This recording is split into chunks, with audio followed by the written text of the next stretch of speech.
पहली खबर दिल्ली से, जहां दिल्ली चुनाव के प्रचार की बस आखिरी 2 दिन बाकी है। सियासत भरपूर है। आज दिल्ली में अरविंद केजरीवाल फिर भरेंगे ओंकार, 4 चुनावी रैलियों को करेंगे संबोधित। दिल्ली विधानसभा चुनाव से 2 दिन पहले विदेश मंत्री एस जयशंकर ने आम आदमी पार्टी पर आरोप लगाया। कहा, दिल्ली के लोगों को बेसिक सुविधाएं मुहैया न कराने का आरोप। विदेश मंत्री जयशंकर बोले, दिल्ली में मूलभूत सुविधाएं भी नहीं है। देश के बाहर यह मानने में शर्मिंदगी होती है।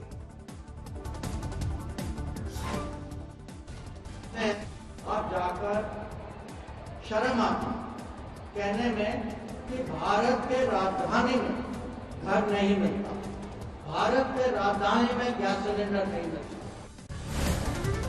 वहीं दिल्ली में आज दोपहर 1 बजे आरकेपुरम में प्रधानमंत्री मोदी की रैली, समर्थकों से होंगे रूबरू।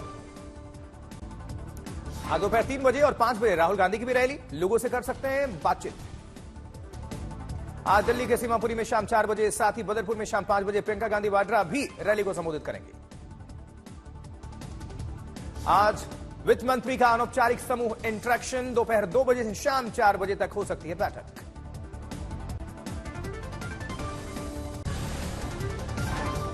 वही बजट के बाद आम आदमी पार्टी ने एक पोस्टर किया जारी। पोस्टर में लिखा, दिल्ली के लोगों के दोनों हाथों में लड्डू दिए। आम आदमी पार्टी से जिन 8 विधायकों ने इस्तीफा दिया था, उन्होंने भारतीय जनता पार्टी का दामन थाम लिया। प्रदेश अध्यक्ष वीरेंद्र सचदेवा और प्रदेश प्रभारी विजांत पांडा की मौजूदगी में बीजेपी में शामिल हुए आम आदमी पार्टी के 8 विधायक, जिन्होंने इस्तीफा दिया। अरविंद केजरीवाल ने मोहिंदर गोयल पर हमले का आरोप बीजेपी पर लगाते हुए साधा निशाना। कहा, बीजेपी गुंडों की पार्टी है, दिल्ली को गुंडों के हवाले मत करिए। अरविंद केजरीवाल ने संबोधन के दौरान दिल्ली प्रशासन पर सवाल उठाए। कहा, बीजेपी वालों ने पूरी दिल्ली में गुंडागर्दी मचा रखी है और पुलिस इन्हें संरक्षण दे रही है। छत्तीसगढ़ के बीजापुर में सुरक्षा बलों को बड़ी कामयाबी, मुठभेड़ में 8 नक्सली ढेर। साल 2025 में अब तक 56 नक्सलियों का खात्मा।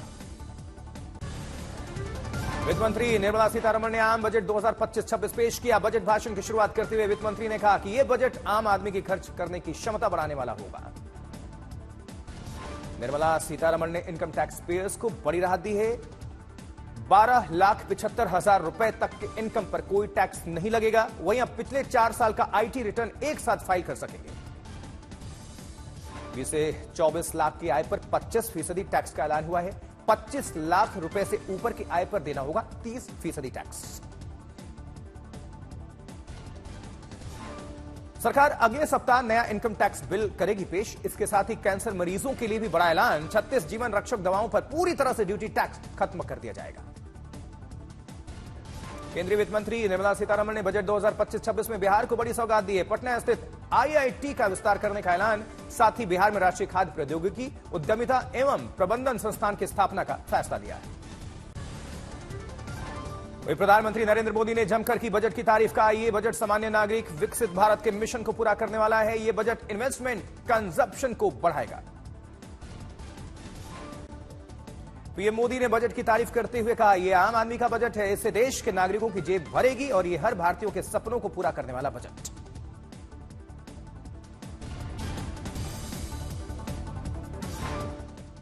ये 140 करोड़ भारतीयों की आकांक्षाओं का बजट है। ये हर भारतीय के सपनों को पूरा करने वाला बजट है। अमित शाह ने आम बजट की जमकर तारीफ करते हुए कहा, बजट एक विकसित देश के निर्माण के लिए मोदी सरकार के सपने का खाका है और मध्यम वर्ग हमेशा प्रधानमंत्री मोदी के दिल में रहता है। वहीं बीजेपी चीफ जेपी नड्डा ने केंद्रीय बजट की तारीफ करते हुए इसे आम आदमी का बजट करार दिया। बोले, यह बजट आत्मनिर्भर और विकसित भारत को समर्पित है।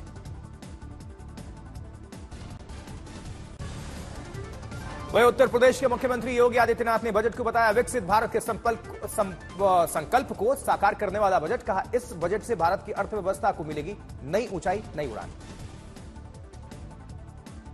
बजट को लेकर बोले राजस्थान के सीएम भजनलाल शर्मा। कहा, इस बजट में सबका साथ, सबका विकास, सबका प्रयास और सबका विश्वास पर विशेष फोकस।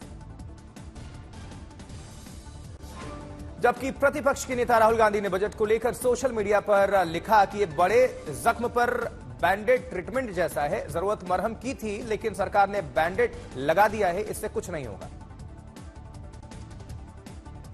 केंद्रीय बजट पर कांग्रेस सांसद जयराम रमेश ने उठाए सवाल। का एमएसपी के बारे में जिक्र नहीं, किसानों की कर्ज माफी और फसल बीमा योजना को लेकर कोई बात नहीं। आज तक से खास बातचीत में अखिलेश यादव ने कहा कि नाउमीदी का बजट, ना किसानों की आय बढ़ी ना रोजगार बढ़े।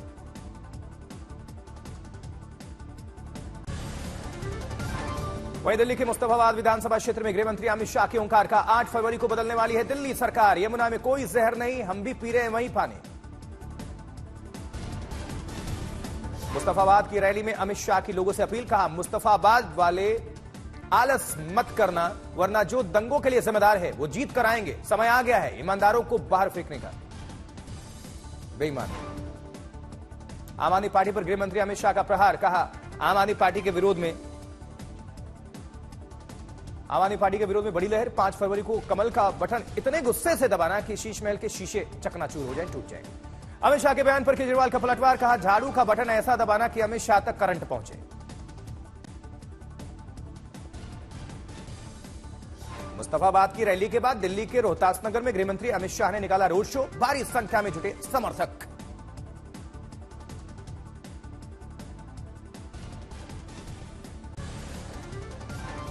राहुल गांधी ने बीजेपी और आम आदमी पार्टी दोनों पर जमकर बोला हमला।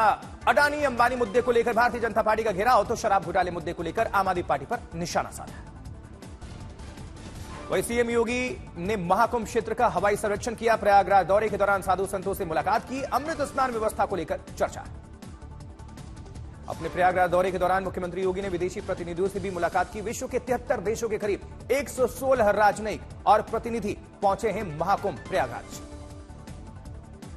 उपराष्ट्रपति जगदीप धनखड़ ने संगम में सिर पर शिवलिंग रखकर लगाई आस्था की डुबकी। पत्नी सुदेश धनखड़ के साथ मां गंगा की पूजा आरती।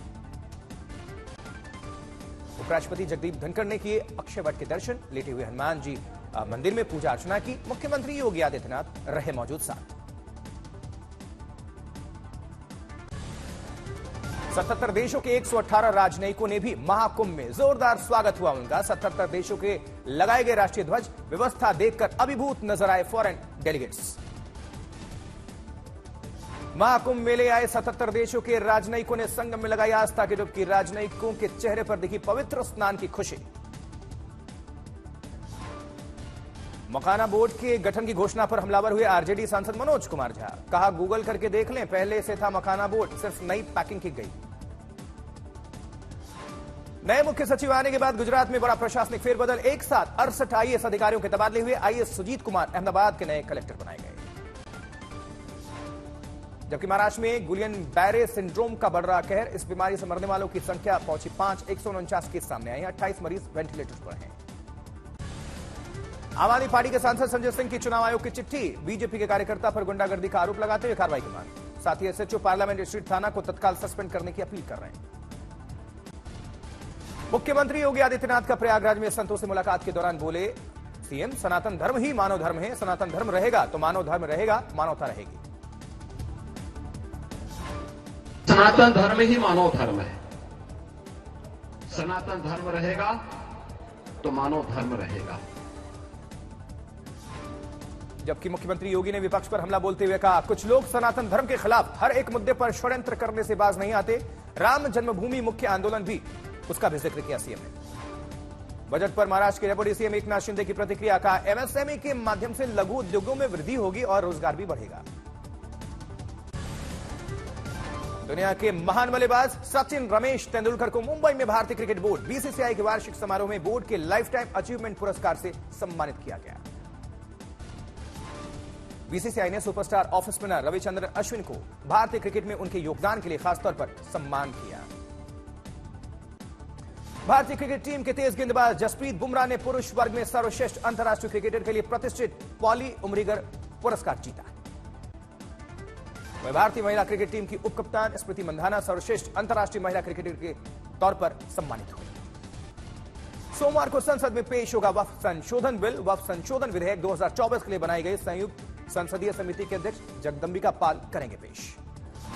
मुख्यमंत्री योगी आदित्यनाथ ने महाकुंभ मौनी अमावस्या हादसे में घायल हुए लोगों का अस्पताल पहुंचकर हालचाल पूछा। हर संभव मदद का भरोसा दिया।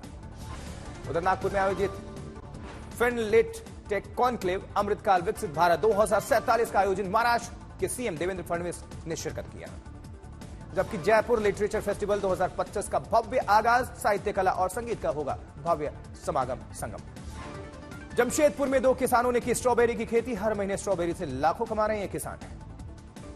अहमदाबाद में झोपड़ियों में आग लग गई, 25 झोपड़ी जलकर खाक, कोई हताहत नहीं। बेगूसराय में दोस्त ने ही दोस्त को गोली मार दी। मोबाइल पर गेम खेलने के दौरान हो गया विवाद। भदोही में नाबालिग के साथ सगे मौसा ने गंदी हरकत की। शिकायत के बाद पुलिस ने किया आरोपी को गिरफ्तार।